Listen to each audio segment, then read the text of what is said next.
మనకొస్తున్న యూరిన్‌ని మనం చాలా సేపు ఆపుకుంటే, మనకు చాలా ప్రాబ్లమ్స్ వస్తాయండి ఫ్యూచర్‌ల. కాకపోతే ఏంది అంటే, మనం బద్ధకంతోటి టైలెట్ పొయ్యాలంటే గూడా పొయ్యలేం మనం.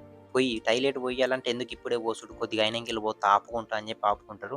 ఇది చాలా అంటే చాలా ప్రమాదం అండి. దానివల్ల మీరట్లా ఆపుకోవడం వల్ల ఏమేం సమస్యలొస్తాయో ఈ వీడియోలో చెప్తా. ఈ వీడియోని చివరి వరకు చూడండి. ముఖ్యంగా ఇంకో విషయం ఏందంటే, మీ ఇంట్లో చిన్న పిల్లలుంటే వాళ్ళకి అర్థమయ్యేటట్టు చెప్పండి. ఇది చిన్న విషయం గాదు.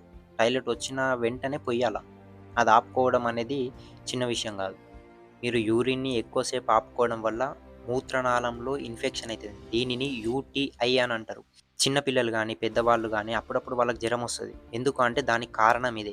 కానీ మీరు ఫీవర్ వచ్చిందంటే ఏమనుకుంటారంటే ఇది వేరే కారణం వల్ల వచ్చింది కావచ్చు. నేను తినకొచ్చింది కావచ్చు. అందుకొచ్చింది, ఇందుకొచ్చింది అని అనుకుంటారు. కాదు. మీరు యూరిన్‌ని ఎక్కువ సేపు ఆపుకోవడం వల్ల ఫీవర్ వస్తది. అయితే ఏమైతదంటే మీ మూత్రనాళంలో బ్యాక్టీరియా విపరీతంగా పెరిగిపోతది. మళ్ళా మీరు ఎప్పుడైతే ఆపుకొని పోస్తారో ఒకటేసారి పోసేటప్పుడు ఏమైతదంటే మంటగా వస్తది. అది చాలా ప్రమాదకరం. మీకు అప్పుడప్పుడు కడుపులో కింది భాగాన ఇక్కడ నొచ్చినట్టయితది. ఎందుకు అంటే అది దానికి వల్లనే కారణం. మీరు యూరిన్ ఆపుకోవడం వల్లనే ఇక్కడ నొచ్చినట్టయితది. ఓకేనా? అది చాలా డేంజర్. మళ్ళీ ఇంకోటేందంటే మీరు టాయిలెట్ పోస్తున్న టైంలో దుర్వాసనొస్తది. అంటే కొందరు పోస్తే రాదు. కొందరు పోస్తే వస్తది. ఎందుకు వస్తది అంటే మీరు ఎక్కువ సేపు యూరిన్‌ని ఆపుకోవడం వల్ల దుర్వాసనొస్తది. అదే మీరు వచ్చిన వెంటనే పోషిండ్రనుకో ఆ దుర్వాసన రాదు. మీరు మూత్రాన్ని ఎక్కువ సేపు ఆపుకోవడం వల్ల ఏమైతదంటే కిడ్నీలకి ఎఫెక్ట్ అయితది. కిడ్నీల వైపు తిరిగి పంప్ చేయలేకపోతది. అప్పుడేమైతది మీ కిడ్నీలలో స్టోన్స్ ఏర్పడతాయి. మళ్ళా మీ కిడ్నీ సమస్యలొస్తాయి. కిడ్నీ ఫెయిల్ అయ్యే అవకాశాలు గూడా ఉంటాయి దీనివల్ల.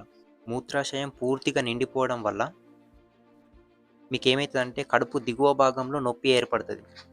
అప్పుడేమైతదంటే అప్పుడేం గాదు. కాకుంటే ఫ్యూచర్‌లో స్టమక్ పెయిన్ ప్రాబ్లమ్స్ వచ్చే అవకాశాలుంటాయి. ఇప్పుడు మూత్రాన్ని కంట్రోల్‌లో ఉంచుకొని ఇప్పుడు ఆపుకుంటే మీకు ఫ్యూచర్‌లో ఏమైతదంటే మూత్రం ఆగది. మీ కంట్రోల్‌లో ఉండదప్పుడు. మీరెంత ఆపుకుందాం అనుకున్నా అది ఆగదు. జారిపోతూనే ఉంటది. అలాంటి సమస్యలు గూడా వస్తాయి. దీనివల్ల మలబద్ధకం ఏర్పడుతుంది. నరాల నొప్పి గూడా స్టార్ట్ అయితది. తలనొప్పి వస్తది. మీకు తలనొప్పి ఏర్పడతది. అప్పుడప్పుడు మీరు నైట్ టైమ్‌లో మీకు తలనొప్పొస్తది. మీరేమనుకుంటారంటే ఈ తలనొప్పొచ్చింది నేను ఎక్కువ ఆలోచించడం వల్ల, ఎక్కువ టెన్షన్ తీసుకోవడం వల్ల నెత్తి నొస్తుందనుకుంటారు. కానీ మీరు డే టైమ్‌లో మొత్తం మూత్రాన్ని ఆపుకోవడం వల్ల అంటే ఒక్కసారి ఆపుకుంటే ఏం కాదు. 2 సార్లు, 3 సార్లు, 4 సార్లు ఆపుకుంటే నైట్‌కి తప్పకుండా తలనొప్పి ఏర్పడతది మీకు. ఇది కూడా దాని కారణం వల్లనే వస్తది. ఇంకో విషయం మీకు మూత్రం వచ్చిన వెంటనే మూత్రానికి వెళ్ళండి. టాయిలెట్ పొయ్యండి. ఇంకో విషయం ఏందంటే మీరెటన్నా బస్‌లో ట్రావెల్ చేస్తున్నప్పుడు గానీ, ఎక్కడైనా ట్రావెలింగ్‌లో ఉన్నప్పుడు గానీ, కండక్టర్‌కి గానీ, డ్రైవర్‌కి కానీ చెప్పండి. చిన్న పిల్లలకి టాయిలెట్ వచ్చినప్పుడు ఆపండి బస్. అప్పటిదప్పుడే ఆపి మరి వాళ్ళకి టాయిలెట్ పోయించండి.